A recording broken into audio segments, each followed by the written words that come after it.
Okay, hi everybody. I'll give a couple of seconds to let people filter in, but thank you so much for coming.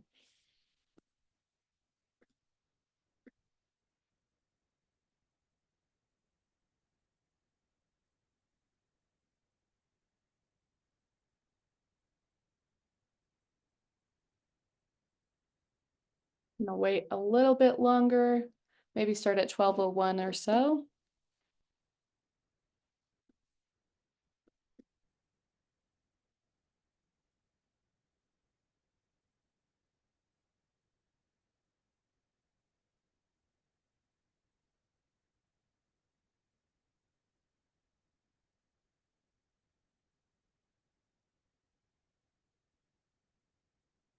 Okay, hi everyone. My name is Marissa Carpio. I'm the Policy Director for the Equality State Policy Center. Today we're going to do an elections recap. So we'll start with ESPC giving a short presentation of our Legislative Accountability Report, and then move on to some of the election bills that ESPC followed.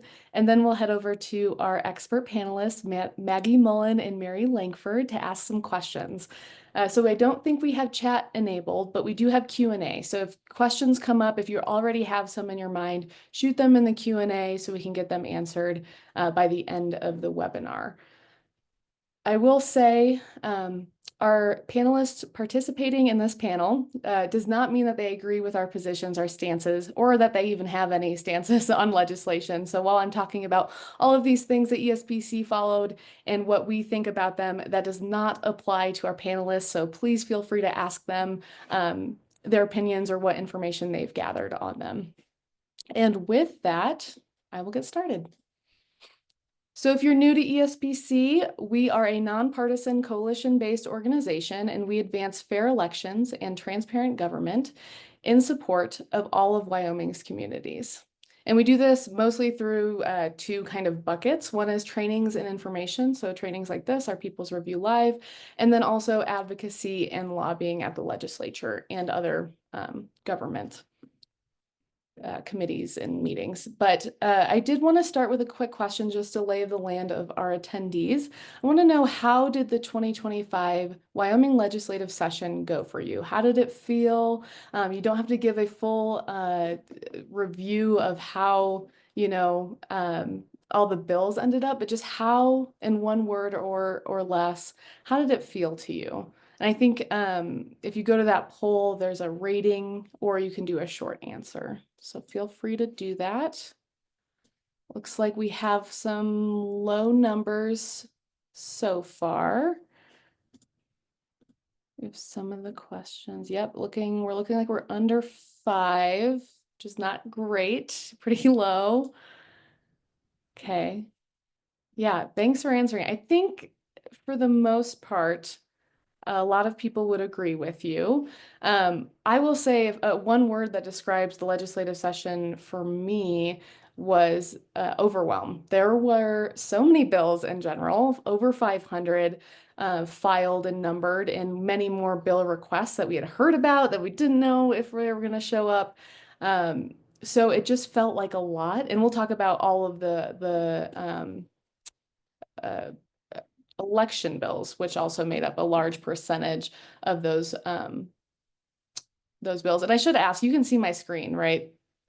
The presentation. Okay, perfect. I always forget to ask that very basic Zoom questions. Sorry, I was a little late on that.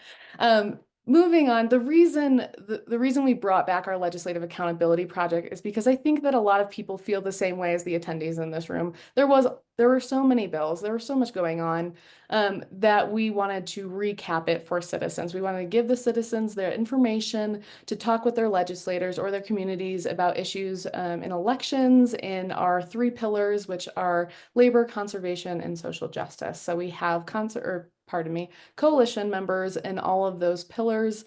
Doesn't mean that they necessarily agree with the positions on this lap book, but we did talk to them about the bills that they thought were important.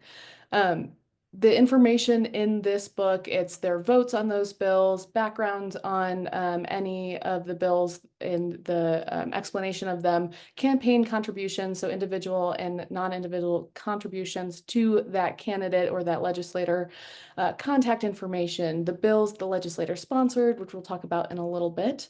And then we want people to use this to sit down with their legislators or the legislators in their county or their high school best friend that is a legislator now and they can talk to about it, or just friends and family, using this as a conversation piece to hopefully move forward and get a better understanding of what happened, because it's easy to kind of disengage when so much is happening. So this is hopefully a tool to not do that.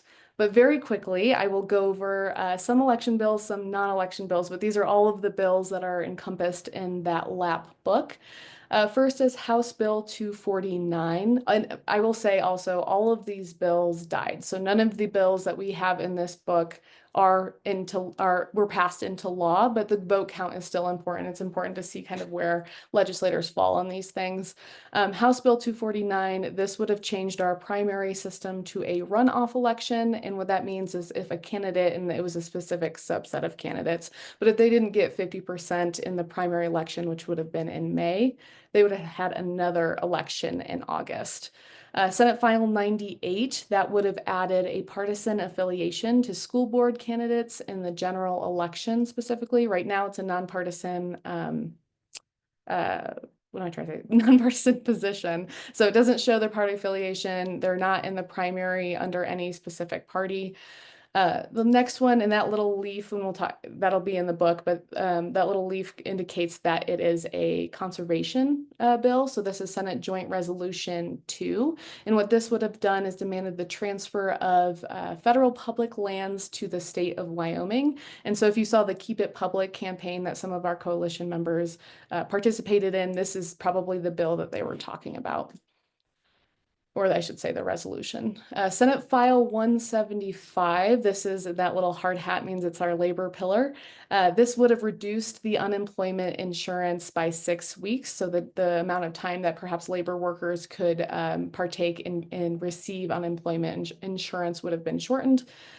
House Bill 341, and that little scale is our social justice pillar. And this bill would have allowed Wyoming to join a federal program, sometimes called Sunbucks. What it does is it gives income qualified families assistance during the summer.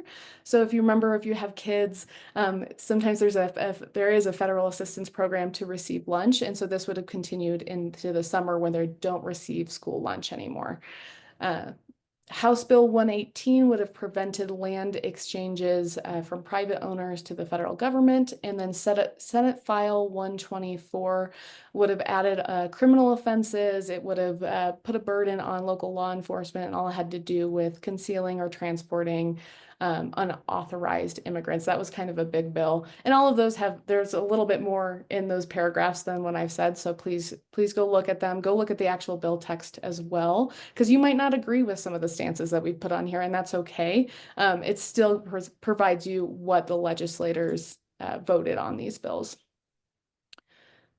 Quick overview of what a page might look like. And I will go ahead and also at the same time launch this poll, which is who are your elected officials?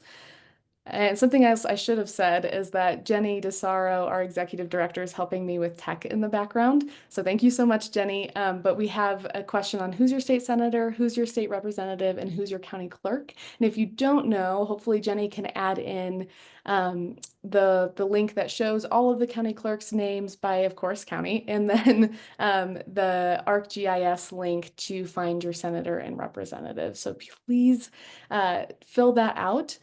And I will keep moving through here. So this is kind of an example of the page. The green bill number indicates that we liked the bill. Red means we didn't like the bill. Again, you don't agree with those stances. We also have sponsored bills. I think those are really important because when when a legislator stamps their name on a policy, it's something that they really are passionate about, they really care about. So that's important to knowing kind of what the legislator might be interested in. We also highlight top individual and non-individual contributors to the legislator's last campaign. The only thing I will mention on that is we prioritize PACs over political parties, since most of the time political parties will give to candidates in the general election regardless. So PACs can kind of tell a better story. We also have contact. We have how many years they were in office, the year in the years in that specific chamber, and then which committees they are on and will be on in the next session. So I will click here. It's equalitystate.org/lap is where you'll find that book. And we'll just go ahead and read the report real quick, and I'll pull up a legislator that I saw somebody put in the chat. Looks like I looked up Stivar last, but we'll do, somebody said Provenza. So let's go to Representative Provenza. So you can see that is her face. She's Albany County. She's been in the House since 2021. That can't be right if it's her 5th year, but or maybe I just can't do math, which is probably more likely. You can see where she voted or what she voted on these bills. So if it says on SF 98, voted against, that means she voted against this bill. That's kind of a cheat sheet. You can see she voted for House Bill 341. She sponsored 4 bills, so public lands, civil penalties, credit reporting, and hospital services. So you can assume, though I would definitely ask this question, that she cares about public lands, civil penalties for cannabis, credit reporting, and hospital services. So this is a good landing point, a good I guess I should say starting point to have a conversation with her, like, hey, I actually care a lot about public lands too. I see that you've sponsored this bill and you voted this way on House Bill 118, which is actually private lands, not public lands. But anyway, the whole point is to give you all and anybody who's interested a basis to have a conversation with legislators or community members. Okay, moving on to the elections part of this whole call. ESPC followed fair elections and transparent government bills throughout the session. We did break it down. These aren't all the themes. I'm just going to go over these because if this spurs a question for you, please put it in the chat so we can address it later. Some of these themes were bills that decreased partisanship or divisiveness, made it easier to vote. There were a handful of hand counting bills. Unnecessary duplicative, we put if there's already a similar statute that addresses the legislation, that's where that type of bill would fall under. We also had increases partisanship or divisiveness. So there were a couple bills like that SF 98 that would have added party affiliation onto a nonpartisan position. So that bill would fall under there. Bills that might make it harder to vote. Bills that are complex or need public discussion. There's only a couple that we tagged those. That's when we were in committee and we realized there were more questions than answers. And there's definitely a need for either like an interim study or just maybe just some more conversation before it was drafted. And then the separation of powers are a lot of those bills. And that was between levels of government. So thinking executive, legislature, or legislative and judicial, either transferring power between those or transferring power between the state and the local government. So those bills were topics of conversation for sure this legislative session. We found that we were following 45 election bills. It doesn't necessarily mean that those were the same 45 that other election groups have followed. And then we followed 14 transparent government bills. And you can see the full list on equalitystate.org/session. Here are those themes again, and some of them described in kind of the overview tracker. But the thing I wanted to go over before we talk with our panelists are the bills that passed into law. And I'll actually skip this one because I have a slide on House Bill 156 by itself. But House Bill 165, ranked choice voting prohibition, that bill did pass, and so it prevents ranked choice voting from being used in Wyoming. It's not currently used, so nothing changes. It just adds another stopper. ESPC has been a longtime supporter of ranked choice voting. Preferential voting usually leads to civility in campaigns, a larger influence of voter choice. So it's something that we support, so we opposed the ban on ranked choice voting. Senate File 9, Restoration of Rights Amendments, dealt with the process for restoring rights for felony convictions in the state of Wyoming. House Bill 228, Prohibition on Private Funds for Conducting Elections. This one's also commonly coined the Zuck Bucks, from 2020, when Mark Zuckerberg gave money to states to conduct elections. Wyoming wasn't one of them, but it spurred these bills across the nation, or this type of legislation across the nation. House Bill 318, Maintenance of Voter Lists. It requires the Secretary of State and the Department of Transportation and county clerks to remove suspicious registrations, whether that's non-citizens or whether they're moving out of the state. So it's just a kind of a compact, which already existed in some capacity prior to that. House Bill 337, prohibiting foreign funding of ballot measures. This requires folks who are trying to run a ballot initiative. So I think the first time since the 90s that a ballot initiative will make it on the ballot in 2026. If I don't know why that's not really super relevant, since this bill doesn't affect that ballot initiative, but when you're filing and we talk about you do have to confirm with your funders that they are not foreign nationals as defined by federal law, and certify that funding is not from foreign nationals as well. Senate File 78, Prohibition on Distribution of Unsolicited Ballot Forms. So this specifically refers to absentee ballot request forms. This came after a candidate used this as a tactic in 2022 and sent out absentee ballot request forms. And some people complained, some people were confused. So banning that. So the only people that can give those absentee ballot request forms out are the Secretary of State and the County Clerk's office, and their officers. Senate File 166, Political Party Formation Amendments, moves the date for party formation a month earlier, as well as the circulation of the petition that is needed for political party formation. Senate File 174, Constitutional Apportionment, directs the Management Council to assign a committee to study redistricting to try to keep or try to reapportion districts to have one senator and one representative for each county. I'm curious to hear from the panelists where that landed, because I didn't hear much conversation about it in Management Council, so I may ask that question later, just a heads up. Senate File 165, Cancellation of Registration Notice. It just permits a county clerk to send an email along with mail notification of cancellation. Senate Joint Resolution 3, commemorating Nellie Taylor Ross. It's just a resolution to commemorate the 100th anniversary of Nellie Taylor Ross becoming the first woman to hold the office of governor in the United States. Senate File 127, Administrative Rules, Legislative Review and Objection.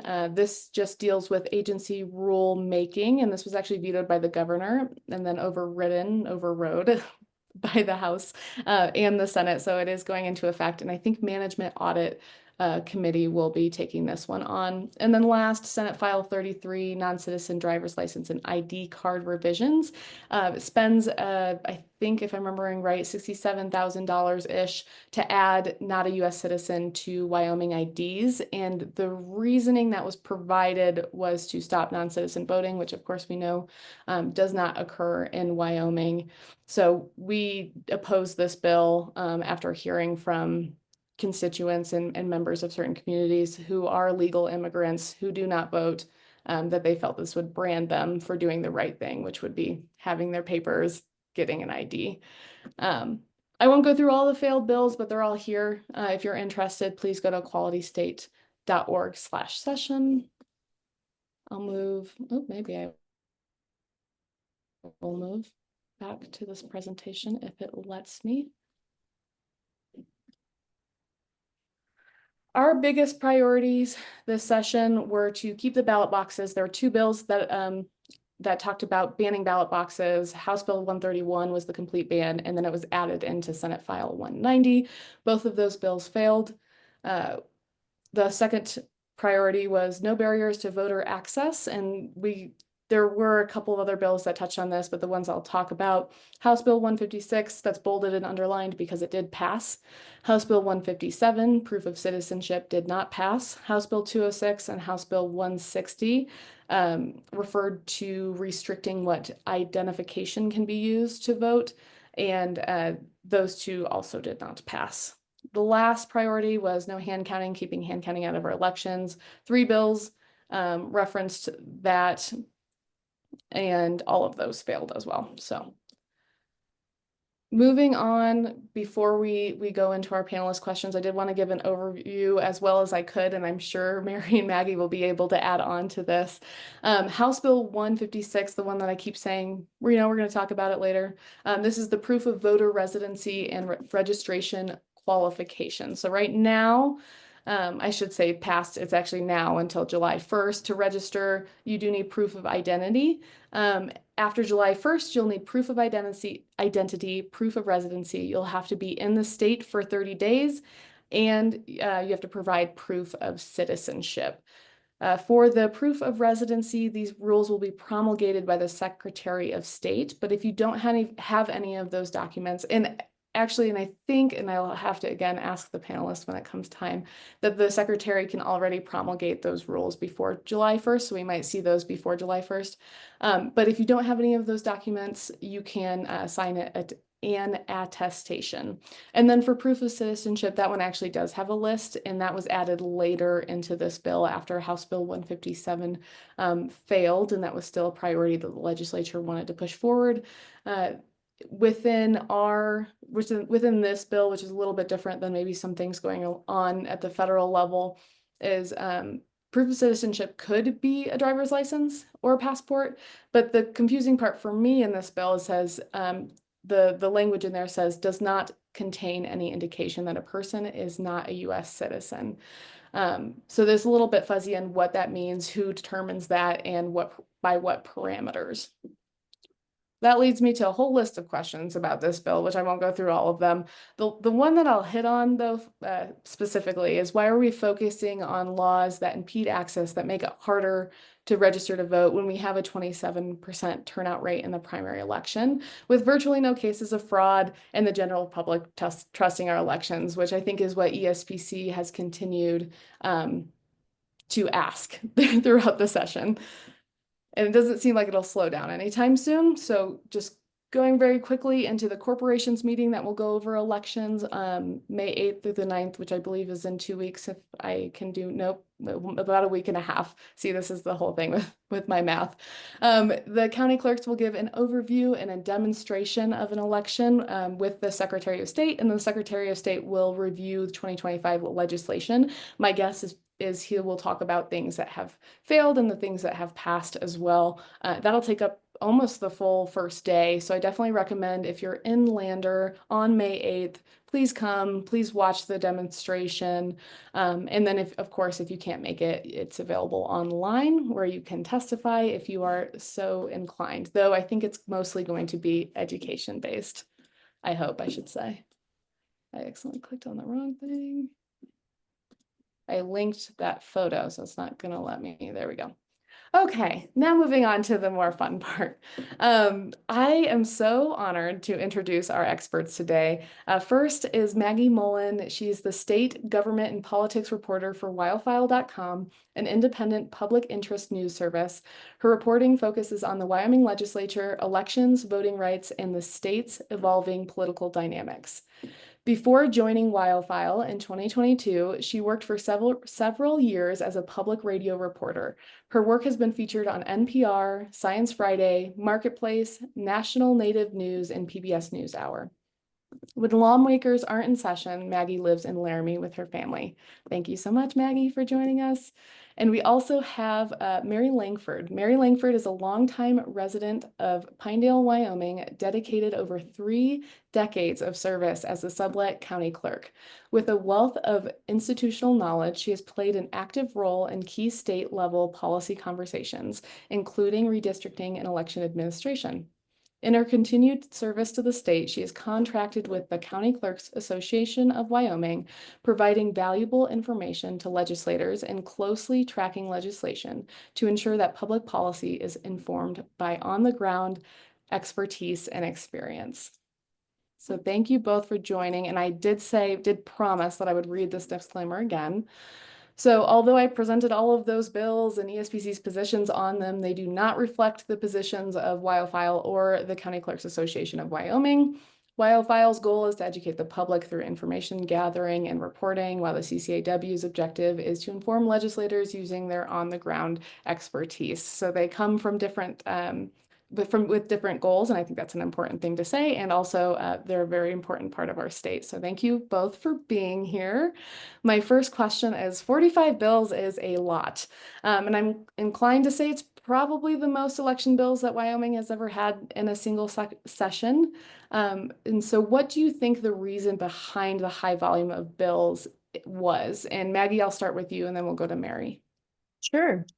So yeah, you're absolutely right. 45 bills made up, I think it was something like 8% of all legislation throughout the session, which is pretty stunning percentage. But I think as to the why there were so many election bills, I think there might be a few things going on. Of course, there were a lot of freshman lawmakers, and I think a lot of them were really eager to start their work, and a lot of those freshmen were aligned with the Freedom Caucus, and some of these election bills are things that the Freedom Caucus has long attempted to get into law. So a lot of the bills in themselves weren't, necessarily new or surprising, but there was just more of them. So I think we had a lot of freshman lawmakers and a lot of those aligned with the Freedom Caucus. But one thing I found interesting as a reporter was, you know, uh, the Freedom Caucus has described the 2024 elections and particularly, their wins and their winning control of the House as a quote voter mandate. So it interested me that, after having such a successful election by their own definition, that, they would want to overhaul that system. And so I asked them about that. I spoke to, House Speaker Chip Nyman, Representative Chris Knapp, who is the House chair for the committee that usually handles election bills. And I think if I remember, I also spoke with Majority Floor Leader Scott Heiner. So these are all members of the Freedom Caucus, and they were really of the opinion that the legislation wasn't so much about overhauling the system as it was about improvement. And we've also that's been their philosophy for some time now. So that wasn't necessarily surprising, but they really saw a lot of these bills as proactive measures, really. Thank you, Maggie. That's some insight that I didn't have, so I appreciate that. Mary, do you have anything to add? The only thing that I really have to add for that is that out of the 40-some election integrity bills that were filed, there were really only 8 that passed after that time. As far as the work that I do, and the clerks trying to stay on top of all of those election issues, and some of them were duplicative, some of them were probably needed to be, were necessary, some were maybe not necessary, trying to stay ahead of all of that when customarily we don't see that many election bills, and they're usually meaty bills. They'll be big with a lot of issues in them, as opposed to small bills that address one issue, that type of thing. I do know that since the session, I've had the opportunity to talk to my legislators, but also to hear from others, and that they were overwhelmed. They were overwhelmed. They didn't have time.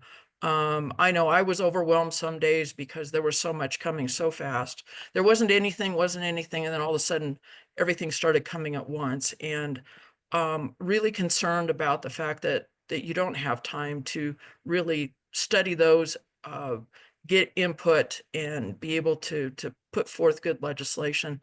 And that's been the goal from the folks that I work for, is that we want to have good law so we can administer good elections and continue to have elections with integrity. And we are concerned about the integrity of our elections and the attack on that as well. And that's probably about all I have for that. Yeah, thank you. I agree. I think um, the amount of changes that were proposed just in general to elections, I don't even know if all of them passed, how they would layer on each other and, what would take precedence. And I know LSO deals with a lot of that. I'm sure you were in those conversations as well. So thank you. And happy that only a couple of them passed, if I could be honest. I'll go to Mary first on this. Is what issue, what set of issues, what bills were you hearing that the county clerks were most concerned about? And that doesn't necessarily mean that they had to oppose it, but which issue did the county clerks really hone in on this year? Or was it more of a widespread, we're paying attention to all 45 and we'll be there? Well, it was pretty wide spread, Marissa, and partially, but where we really honed in on was the election equipment and all of the concern about the election equipment. There were mirror bills from both houses that crashed at the same time on the same day together and were tabled. But there's a lot of concern about the election equipment. The clerks are very concerned about our testing and auditing procedures, and we did submit that as one of our to the Management Council as one of our topics that we really wanted to hone in on and try to develop some confidence in our elections as opposed to going back to paper ballots with hand counting. We have technology for a reason, and that's that part of that. The other part of it is also too, I think we were concerned about, and we have been for a while, the administration of the residency and the citizenship legislation that went through. There was a bill that was a committee bill 2 years ago on residency that came out of joint corporations and failed at that point in time. And this one came back as well. The real difference here is that we've been doing residency and citizenship, but that's with attestation. You say you're here, now we're going to provide proof. And so the rules are going to be really important to this to find out what those rules are. I think we saw a sample of what that looks like with the rules that were proposed a year ago that the governor vetoed or didn't allow. And some of those are going to create issues for some of our residents. We're concerned about that, but we're mostly concerned about the fact of making sure we administer that properly and effectively. And I think those are probably the two biggest topics that we were concerned about, as well as anything that had to revolve around those as well. So, and ID, I laugh. You see, we need voter ID. We need voter ID. Well, folks, we've had voter ID since 21, and we've been using them in those elections. So, and the good news is too that Wyoming has real ID, and we have that. It's being required to be effective in this coming May in a few days, but we've had real ID since about 2011. So we're ahead of the game as far as our IDs. So we're good there. We have IDs, and we could show them and we request them, and so that's good. Thank you, Mary. Yeah, we definitely shared the same concerns about House Bill 156 and what populations that would affect, if name changes are going to be an issue and how we're going to prove all of that. So we share those concerns. And I did want to, I don't think I explicitly said, but House Bill 215 and Senate File 184, those are the two election equipment removal bills that Mary had mentioned. And I don't think I explicitly said that. So if you're interested in looking at what that might look like if it comes back, those were those two bills. And then Maggie, you followed all of the election bills as well. What election bill do you think flew under the radar? So kind of the other side of the spectrum. Yeah, and maybe this is just informed by my own experience, but I feel like I was sort of primed as a reporter to come into the session to pay attention to some of these bills that had already been discussed or had been, proposed through, the rules process by the Secretary of State.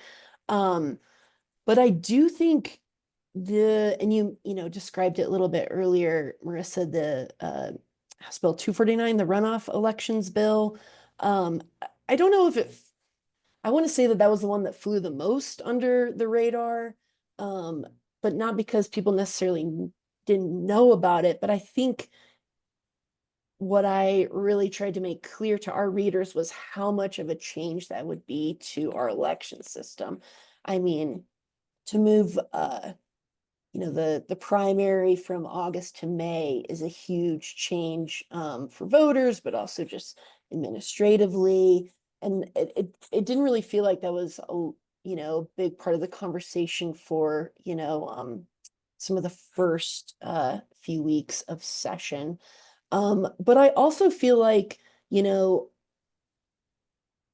a lot of the discussion about election bills and maybe as part of this conversation, like they're not all of the election bills were shaped by the same priorities. Like I feel like it's, worth mentioning that, there were some bills brought by Democratic lawmakers that I think indicated a pretty different set of priorities. I mean, here in Laramie during the 2024 elections, there were really long lines. And if I'm remembering right, it was Representative Provenza and Representative Sherwood that co-sponsored a bill, and there may have been some other sponsors on that, to try to address that.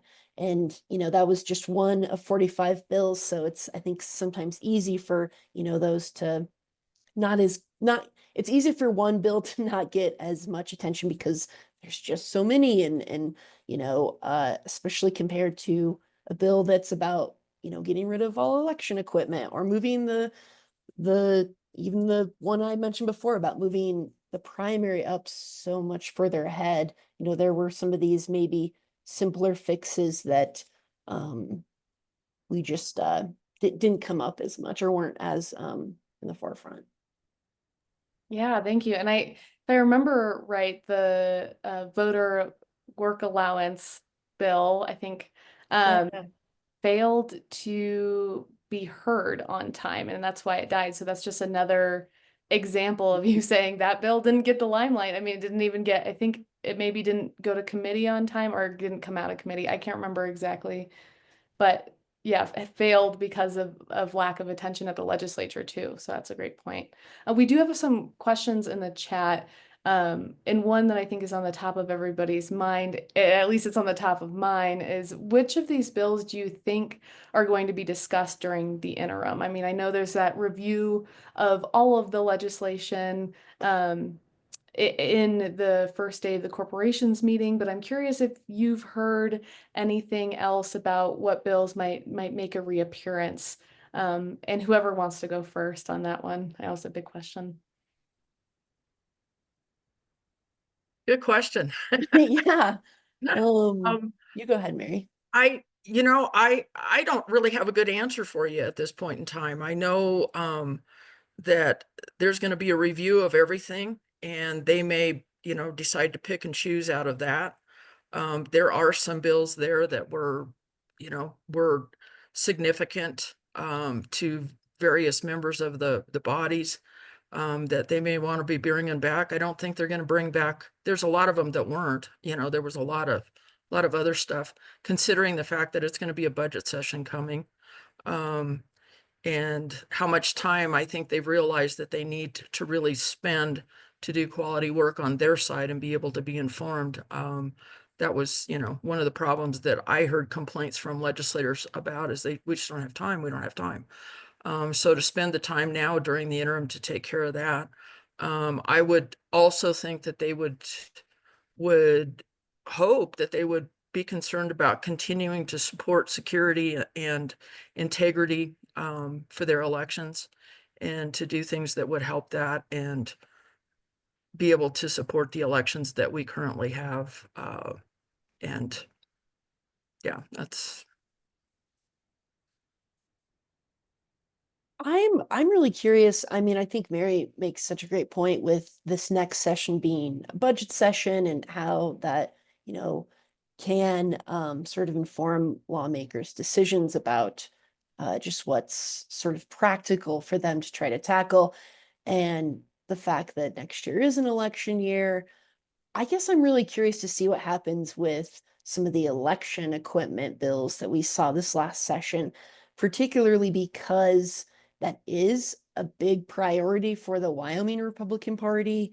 And the folks that were supporting those bills, I mean, they were just tenacious. I was so impressed with like the hours they put in at the Capitol. I just remember seeing them, waiting in the extension building because they had, been in the morning corporations meetings and stuck around throughout the day. And, of course, those of us whose jobs it is to be in the Capitol, that's maybe not that unusual, but for, voters to do that is, you don't see that very often. So I guess I'm interested to see how those forces come together. Plus the fact that, the Freedom Caucus does have majority in the House, and they are very aligned with the Wyoming Republican Party. So I'll be curious to see how that does, or if we see it, because it would be such a big change ahead of the 2026 elections. I don't know how that would be accomplished. So that is one concern that the clerks have as well, is because this session doesn't start till February and it's done in March. The election season's already started, as far as for the 26 election.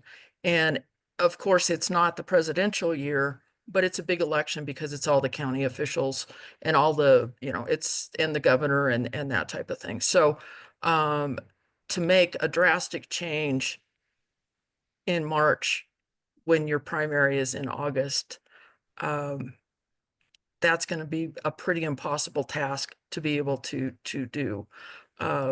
The chance of there being a drastic change had to come from this session or the next session after 26, because if you are going to institute new policies and procedures and those types of things, you don't have time. There's just not time. Right.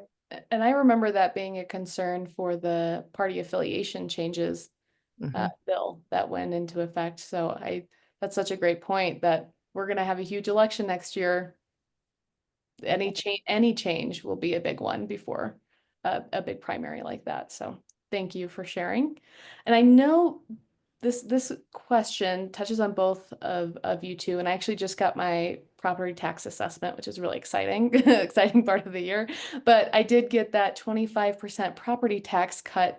I saw it noted on there. So this question is coming out of that. We are putting a lot of pressure on our election officials, including clerks and their staff, while we're also cutting county budgets through the 25% property tax cuts. And we know that that's a conversation that will probably continue, is that property tax cut, or many property tax cuts. Do they have do they have the resources they need to comply with the new laws and serve voters in a timely and effective manner? Or do you have any concerns about that? And I'll start with Mary, and Maggie, please add on with anything that you've heard as well. So Marissa, I think just off the top of my head and knowing my county as well as I do, my county is fortunate in that, we've been blessed with oil and gas, but that's not the case everywhere. And I really do worry for some of the small, poorer counties, which is by far the majority, as opposed to the guys that have got a lot of money. It could be a struggle. This could be a struggle for them to implement some things. And plus the fact, we get the 25% reduction unless you're an old guy, and you can get a 50% reduction like me. But there isn't any backfill. So this may be the first of, the first opportunity to see what the effect of that tax reduction is on elections, so that there can be something done to relieve the shortage in the 28th cycle. But that would be the best thing that I could offer at this point, unless there's been somebody out there that's been saving money to support their elections. And usually that's not one of the top priorities when you go to the county commissioners and ask for money, because they're going to fund road graders and snowplows before they're going to fund elections. So.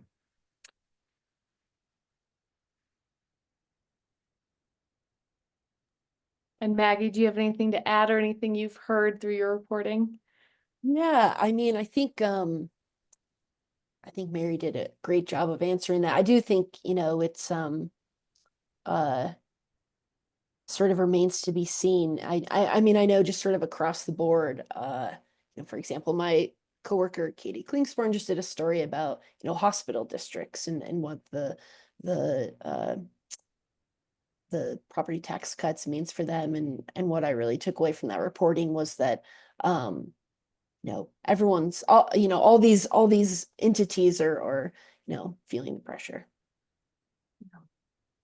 Thank you. And I'm in Albany County, which is not one of those counties that gets a lot of mineral royalties. So we might see the effects. And I know just for anybody who's in the call who might be located in Albany County, there are some town halls. I'm sure there are some across the state with county clerks, county treasurer. So definitely take a look at your county's website and see if they have anything like that in your area too. This is a question specifically for Mary. In many states, only the person registering to vote can fill out their voter registration form. Is that the case in Wyoming, or are poll workers allowed to fill it out for you? That's a very specific procedural question. That's a good question. A voter can ask for assistance. Okay. For voting. I don't know I'm going to have to say I don't know. I don't know specifically for filling out a voter registration form. Like I said, an election judge can assist a voter. I would imagine probably, but the concern I would imagine also is that the correct election or the correct information gets from the voter to the form. And to ensure that that happens, that would, I don't know. I'll use the same answer that I have used a million times is you should ask your county clerk's office. They have all the answers. And I think we have already put it in the chat, but there's a whole list of county clerks. I think the only one that's not updated is Carbon County because they recently had a new person in there. So take a look. This question is specifically for Maggie. Did some of the election bills seem to come from national groups? Or were they not from a problem specifically identified in Wyoming? And do you believe that some of the bills were based on misinformation? And feel free to answer as much as that as you'd like. Yeah. So did some of the bills come from, was it out of state groups? Was that the question?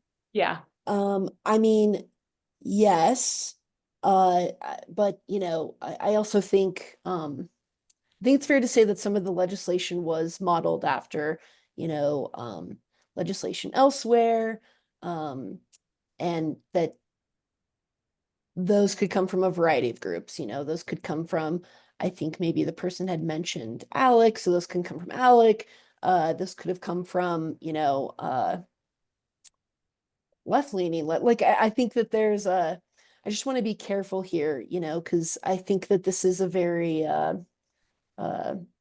there's an ongoing conversation about whether or not that's a good thing or a bad thing. And just, as a reporter, don't want to say whether or not, that's a good thing or a bad thing. I do think that, if I'm remembering right, my coworker Andrew Graham would be great about answering this because I do think the bill that came from Senator Sherry Steinmetz, the immigration bill that you mentioned earlier that did not make it. I want to say that was modeled pretty closely after some legislation in Florida. I'm now trying to just think about go through the election bills in my head. As far as where they were maybe modeled after. I mean, I guess my short answer is that yes, there's certainly some legislation that and that's also, I think it's worth mentioning, you know, that's also not entirely new to, the sausage making process, right? But yeah, that's how I would answer that. I appreciate that answer. And I am lucky enough to be able to insert my own opinion. So something I did notice, and I'm curious if you guys want to add on this, feel free. But if legislation is modeled after out-of-state um, legislation, then the correct process would be to amend it to fit within Wyoming statutes and the needs of Wyoming. And what I felt is there was definitely a lot of resistance to amending this year. But you guys don't have to agree, but that was just something that I had noticed in terms of these election bills. And I had heard another thing I had heard on the floor is that these proof of citizenship bills were modeled after the SABE Act. I heard that a couple of times, I believe, and maybe it was just to kind of add on to that recognition because I know that we allow driver's licenses in that proof of citizenship, or at least in whatever version ended up. So all that to say, thank you for answering the question. The last one that I'll ask, I think before we maybe, okay, second to last one. Have either of you heard of any organized efforts to reach out to purge voters in advance of the July 1st implementation of that proof of residency, proof of citizenship, whether that's organizational or from agencies or the state? Curious on what you all have heard, and can start with whoever would like to go first. Marissa, I haven't heard anything. Yeah, I've not either. I mean, I know that, and Mary might be able to correct me here. I think it's, the state statute requires clerks, I think it's every February or every other February to, clean voter rolls, particularly, remove folks that did not vote in the most recent election. So, might be a good story idea for some reporter to go look at the voter registration numbers and see, well, I guess actually we didn't have an election last year. I think I actually already reported that story that I just pitched to myself, but yeah. Yeah, well, that was a big story in 2024 before the election, was that huge list of people who have been purged. And I think the reason this person is asking is my guess, I shouldn't, I guess, put any words in their mouth, is that before July 1st, you could register as we have for years in Wyoming and not use those proof of citizenship or proof of registration. So I will also add on, I haven't heard of any push. But curious if you've heard of any communication plans. I know we're a little far ahead before the 2026 election, coming down from the Secretary of State's office on how we're going to communicate any changes that might have happened, or if you've heard of anything. Again, I haven't heard anything. Thank you. Okay, one of the last questions, depending how long this takes. Actually, this is kind of going off of what we're talking about right now, is in each of your positions, in my position as well, we get information out to voters. That's kind of our goal, whether they're voters or citizens or whatever we're going to classify them as. Where do you believe the impetus lies in getting all of these law changes out to voters? And what are the barriers in your groups doing that? Whether that's funding, whether that's, the people who might read are the people who might already know the voting law changes. And so Maggie, we'll start with you. Yeah, I mean, to answer part of that question, I definitely think some of the responsibility lies on news organizations like WyoFile. I mean, that's really our whole game, is to help inform people so they can make informed decisions about their own lives. So I think we see ourselves as playing not all of that role, but certainly part of it. And I do think, we have the sort of basic challenges that any news organization deals with or is, dealing with right now. There's news fatigue, or people are getting, their news from non-news sources like social media, or people simply don't know where to find news about where they live.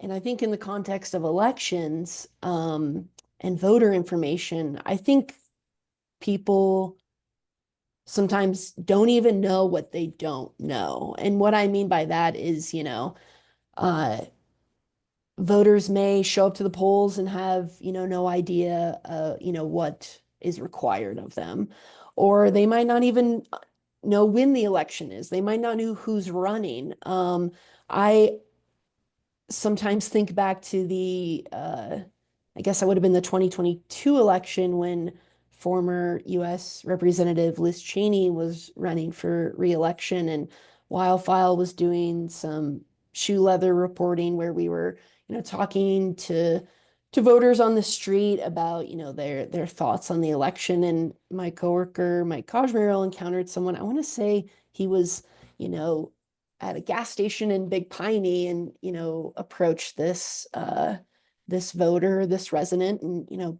started asking them questions, and they didn't even know who Liz Cheney was. And I don't say that to chide that person. That's not my point at all. But I can remember feeling in that election like, gosh, we are just like, people are getting tired of election stories. Like, they're burnt out. And I think that story shows us that WyoFile still has, there are people out there that news organizations still fail to reach. I mean, we also saw that in this last election where we heard from folks that showed up to the primary election and wanted to vote for this candidate who was part of this political party, but they were affiliated with this other party and they had no idea. And I felt like, we wrote so many stories about crossover voting, the crossover voting ban, all that legislation, but yeah, it's there's still folks out there that they just don't get the information that they need. I agree.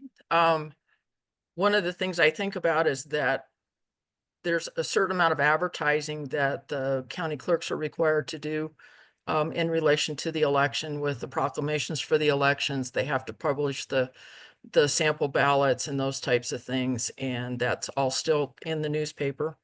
And newspapers are becoming fewer and farther between. And that's, part of that issue. It would seem that in the perfect world, it would be great if we could put together a collaboration of the chief election officials, in addition to folks like you who are talking to folks about elections, and other agencies. I mean, AARP does, the League of Women Voters. There's a lot of folks out there that are spreading election information. And to get that correct information to those sources and get it out. But in my experience, you are inundated with election stuff, and then someone comes in and they haven't got a clue, and you go, how do you live without knowing this? Except for that, it's where you are and where your interest is. And I think that's one of the things, is that there's a lot of non-interest also out there. And that's something that you hear spoke about at political meetings and things like that, is that there's not a lot of interest. When you think that there's lots of interest, there isn't. So Yeah, I think that's a great point. Most people are just living their lives and not on an elections call or focus so much on elections like perhaps the three of us are. And I recently saw something that most people get their news or like any updates, any changes from social media or from family and friends. So that just proves that it's super important for everybody in this call to be sharing things, to be sharing information with friends and family as we go along, because that's how people are getting information now. And I will say, big fan of any partnerships made here or any efforts to get out information. And we did have somebody in the Q&A say that the League of Women Voters is working on a communication effort to inform voters of the changes. ESPC will do a similar thing. We'll probably end up teaming up, as us in the league tend to do. But I do know they have, and I don't want to get this wrong, but I know they have a town hall with the Secretary of State in Lander. I want to say it's May 22nd. So I don't know if either of you remember, but I think it's the May 22nd. So definitely look that up and attend if that's something that you're interested in. But it seems that we are coming to the end of the hour. So I want to say thank you so much, Mary and Maggie, for joining me and chatting about elections. If anybody on the call has any follow-up questions, please reach out to me, mcarpio@equalitystate.org. We'll be posting the recording of this video on our YouTube channel, as well as in a follow-up email. So keep an eye out for those things. And again, thank you all for joining us and have a wonderful day. Thanks.